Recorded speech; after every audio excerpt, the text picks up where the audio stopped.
ನಮಸ್ಕಾರ ವೀಕ್ಷಕರೇ, ನ್ಯಾಷನಲ್ ಟಿವಿಗೆ ಸ್ವಾಗತ. ನಾನು ಸ್ವಾತಿ ಸಾಲ್ಯನ್. ನಿನ್ನೆ ಒಂದು ಕಲಬುರಗಿಯಲ್ಲಿ ಒಂದು ವಿಶೇಷ ಘಟನೆ ಅಂತ ಹೇಳ್ಬೋದು.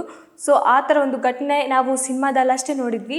ಆ ಘಟನೆಗೆ ನಿನ್ನೆ ಕಲಬುರಗಿ ಸಾಕ್ಷಿಯಾಗಿದೆ ಅಂತ ಹೇಳ್ಬೋದು. ಯಾಕಂದರೆ ಆ ಒಂದು ಪ್ರೊಫೆಸರ್ ಮೇಲೆ ಇರುವಂತಹ ಗೌರವ ಆಗಿರ್ಬೋದು, ರೆಸ್ಪೆಕ್ಟ್ ಆಗಿರ್ಬೋದು, ನಾವು ಚಿಕ್ಕವರು ಇರಬೇಕಾದ್ರೆ ಎಷ್ಟೆಲ್ಲ ಕೊಡ್ತಾ ಇದ್ವಿ.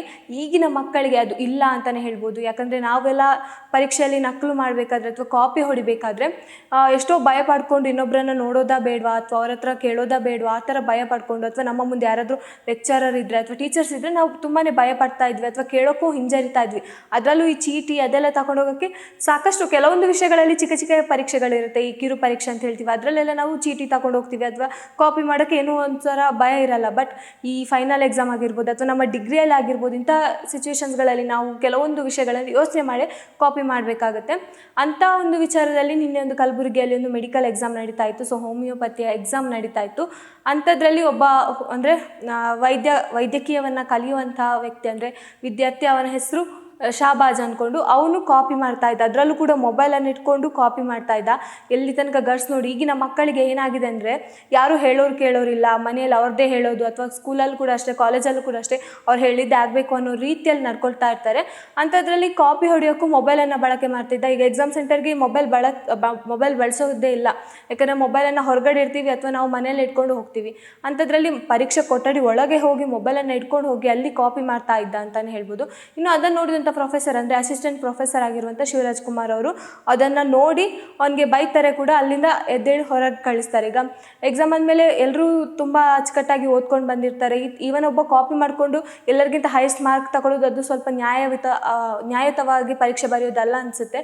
ಬಟ್ ಅದನ್ನು ಏನೇ ಇರಲಿ, ಬಟ್ ಅವನು ಮಾಡಿರೋದು ತಪ್ಪು ಅಂತಲೇ ಹೇಳ್ಬೋದು. ಯಾಕಂದರೆ ಎಕ್ಸಾಮ್ ಹಾಲಲ್ಲಿ ಕಾಪಿ ಮಾಡಿರೋದು ದೊಡ್ಡ ತಪ್ಪಾಗುತ್ತೆ.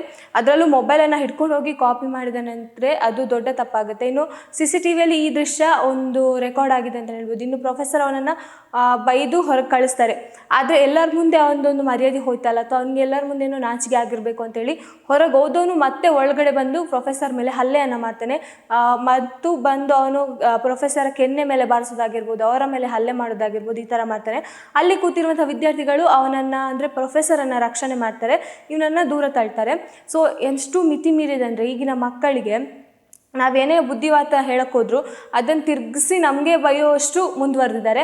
ಅಂಥದ್ದೇ ಒಂದು ಘಟನೆ ಇಲ್ಲಿ ಕೂಡ ನಿನ್ನೆ ಕಲಬುರಗಿಯಲ್ಲಿ ನಡೆದಿದೆ ಅಂತಲೇ ಹೇಳ್ಬೋದು.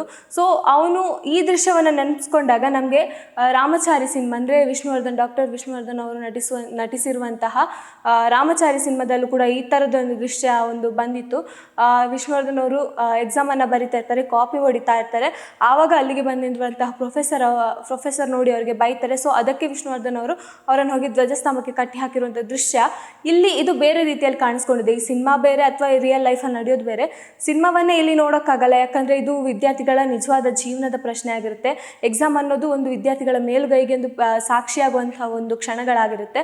ಅವನು ಎಕ್ಸಾಮ್ ಬರೆದಿದ್ದು ಪರವಾಗಿಲ್ಲ, ಅಂದರೆ ಎಕ್ಸಾಮಲ್ಲಿ ಕಾಪಿ ಹೊಡೆಯೋದು ದೊಡ್ಡ ತಪ್ಪಾದರೂ ಕೂಡ ಎಕ್ಸಾಮನ್ನು ಬರದೇ ಕೂತ್ಕೊಳ್ಳೋದಿದ್ರು ಪರವಾಗಿಲ್ಲ, ಓದಿಲ್ಲ ಅಂದರೂ ನೆಕ್ಸ್ಟ್ ಎಕ್ಸಾಮ್ಗಾದರೂ ಓದಿದ್ರೆ ಅಥವಾ ಈ ಎಕ್ಸಾಮನ್ನು ಇನ್ನೂ ಪೆಂಡಿಂಗ್ ಇಟ್ಕೊಂಡು ಬೇರೆ ಥರನೂ ಬರಿಬೋದಿತ್ತು. ಬಟ್ ಕಾಪಿ ಹೊಡೆಯೋದು ಆ ಒಂದು ಕಾಲೇಜಿನ ರೆಸ್ಪೆಕ್ಟ್ಗೆ ಅಥವಾ ಕಾಲೇಜಿಗೆ ಇರುವಂತಹ ಮರ್ಯಾದೆ ಪ್ರಶ್ನೆ ಆಗುತ್ತೆ. ಅದರಲ್ಲೂ CCTVಯಲ್ಲಿ ಗಮನಿಸಿ ಆ ಪ್ರೊಫೆಸರ್ ಏನು ಗಮನಿಸಿಲ್ಲ ಅಂದಮೇಲೆ ಪ್ರೊಫೆಸರ್ಗೂ ಈ ಮಾತುಗಳು ಬರುತ್ತೆ. ಸೊ ಅವರ ಆ್ಯಕ್ಷನನ್ನು ಅವ್ರು ಕರೆಕ್ಟಾಗಿ ತಗೊಂಡಿದ್ದಾರೆ. ಬಟ್ ಈಗಿನ ವಿದ್ಯಾರ್ಥಿಗಳಿಗೆ ನಾವು ಎಷ್ಟೇ ಹೇಳಿದ್ರು ಅದು ಅವರ ಕಿವಿ ತನಕನೂ ಹೋಗಲ್ಲ ಅಂತಲೇ ಹೇಳ್ಬೋದು. ಅಂಥಕ್ಕೆ ಇದು ನಿನ್ನೆ ಕಲಬುರಗಿಯಲ್ಲಿ ನಡೆದಿರೋ ಒಂದು ಘಟನೆನೇ ಸಾಕ್ಷಿಯಾಗಿದೆ ಅಂತಲೇ ಹೇಳ್ಬೋದು.